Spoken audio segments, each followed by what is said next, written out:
How can we be sure that the Quran we have today is the same Quran that the Prophet Muhammad taught to his companions over 1400 years ago?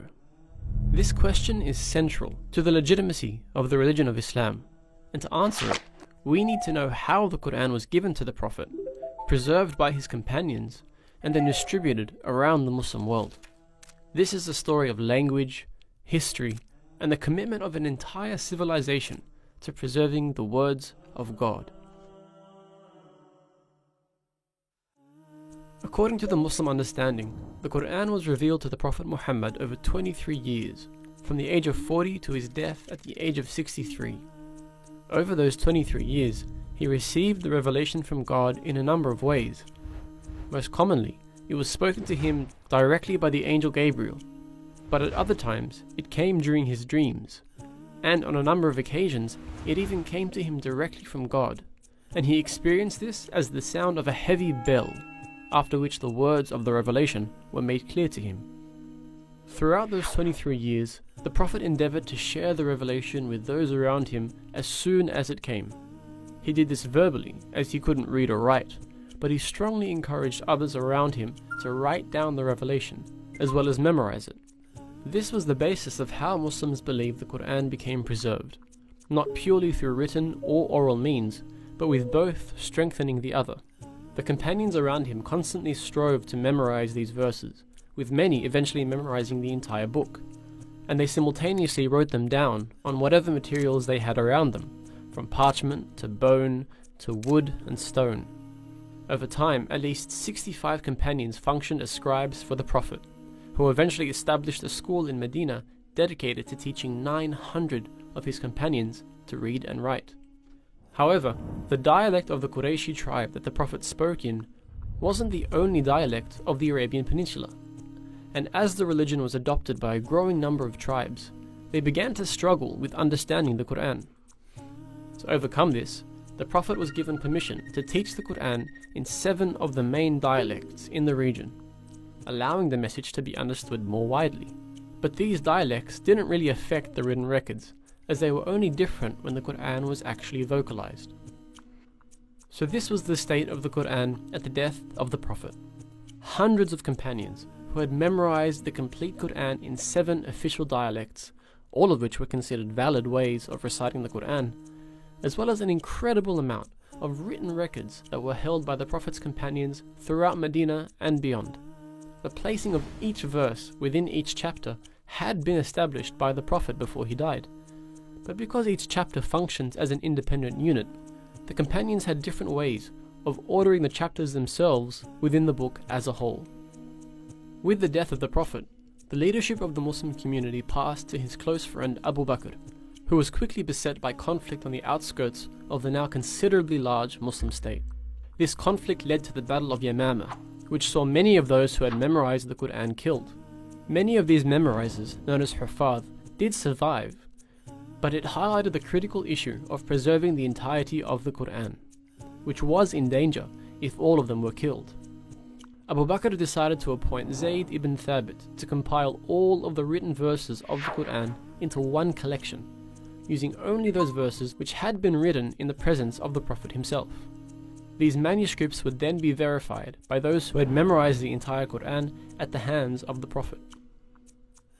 This was where the important concept of tawatur, or multiply attested sources, came into play. In order to be 100% sure that a verse of the Quran was in fact a verse of the Quran, it needed to have multiple independent chains of transmission from different memorizers of the Quran. In this way, any verse that came to Zayd could be corroborated through both written and oral means, essentially guaranteeing that every single verse put in the final book was conveyed by the Prophet. Once this had been completed by Zayd, he penned the completed text, which became known as the Suhuf, and gave it to Abu Bakr. This was now the official text of the Quran. With the death of Abu Bakr, it was given first to Umar, and then to Hafsa, the widow of the Prophet, when Umar passed away. Throughout this time, the religion had spread incredibly rapidly, now reaching from Libya in the west to Khurasan in the east. With this influx of non-Arabs who had embraced Islam, those 7 official dialects began to cause some issues. Variant readings were beginning to crop up, and in order to stamp out the issue, The then Caliph Uthman decided that the original Qurayshi dialect would have to become the official reading of the Quran. He appointed a committee of 12 companions to essentially repeat the process of Zayd ibn Thabit, gathering all of those primary sources, rectifying any differences, and confirming them with those who had memorized the text orally. Once this had been completed, he sent for the original Suhuf, which was still being held by Hafsa, and compared the two collections for any differences. Once completed, this final copy was read out to Uthman and the companions, who all agreed upon its accuracy, and they decided to burn the original sources in order to avoid any future divergence with the text. Now this text is referred to as the Uthmani Mus'haf, and it was the first written Quran to be sent throughout the Muslim world with accompanying reciters. It's considered to be exactly the same as the Quran we read today, with only one pretty big difference. It didn't include any skeletal or diacritical marks, which are essential in differentiating different words which otherwise look exactly the same. For example, this is the word for elephant, fil, and this is the verb to kiss something, qabbal. However, when you remove the markings, they both look exactly the same. This was how the Mus'haf was written. Now, whilst these diacritical marks weren't invented until 30 years after the death of Uthman, these markings, what are called skeletal dots, were known to the Arabs at the time of Uthman. But he must have intentionally decided not to include them in his original Mus'haf.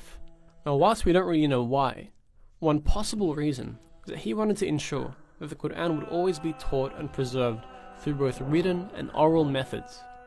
And that's where those official reciters who were sent out with copies of the Mus'haf came into play. Without these official teachers guiding them, students who studied the Quran wouldn't actually be able to read the text. But with both the written text and an official reciter, the Quran was now completely standardized and able to be transmitted across the Muslim world. Over time, however, the usefulness of this approach began to diminish, and within the Caliphate of Uthman, these skeletal dots began to be used in new copies of the Mus'haf, and this quickly became the standard for all personal copies of the Quran. So apart from the development of new calligraphy styles and publishing methods, every Quran from then until today has been exactly the same, and every Hafidh of the Quran has learned the exact same book by heart.